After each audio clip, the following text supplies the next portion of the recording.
Here we're going to look at algebra in connection with the segment addition postulate, and the first thing, we're looking at number 28. The first thing it tells us is that we've got a point S between two other points R and T on line segment RT. So I would suggest before you do anything else, draw that. If you draw S between point R and T on line segment RT, this is what it would look like. And so you can see there's really two little segments, RS and ST, that make up the entire segment. Okay, that really tells us our segment addition postulate equation is going to be RT, the entire thing, is made up of the two smaller sections, RS and ST.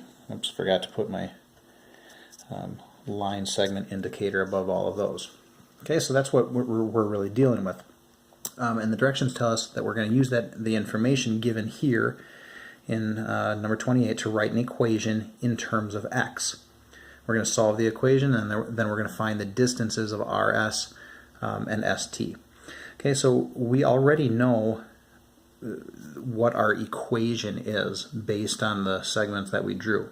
Okay, it's this segment addition postulate that allows us to get that. We're also given information here what RS really is. It doesn't say 7 inches or 9.3 centimeters or whatever, but it gives us that length in terms of this expression with x in it. We know this distance of ST, we know the distance of RT. So since we have those, and even though they've got variables in them, we can just plug that information in to this equation that we've got. So I'm first of all just going to look at RT, and we're given the fact, I'm going to move this over a little bit, we're given the fact that RT is 21. So I'm just going to write that down here, bring my equation sign down. I'm looking for RS. Well, RS is 2x plus 10, so let's add that in. 2x plus 10. And then we need to add ST, which is x minus 4. So now we have this equation, and we're going to be able to solve for x.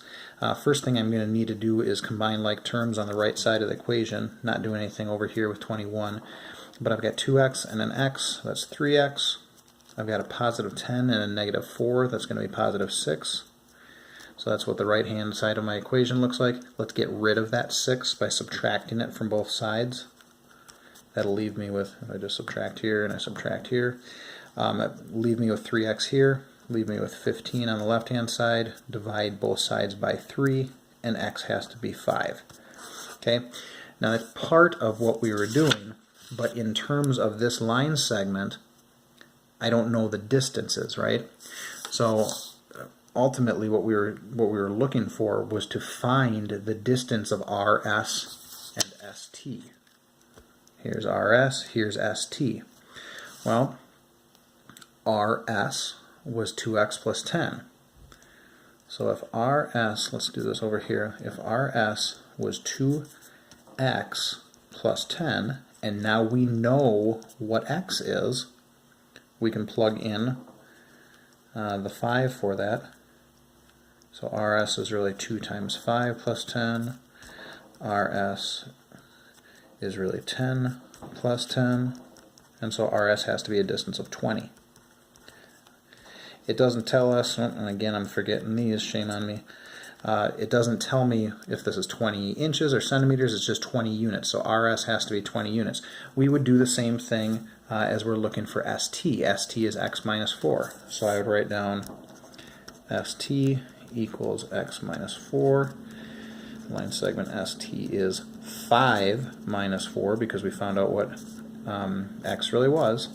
So line segment ST has to be equal to 1. We found out this specific distance. We found out this specific distance. If we wanted to draw those back up here, we could. We found out that RS was 20, and we found out that ST was 1. And you might say, well, that doesn't look right. Well, yeah, that's okay. It's not drawn proportionately. Really, S is a lot closer to T. But the entire distance then must also be 21, because we already found out that x equals 5.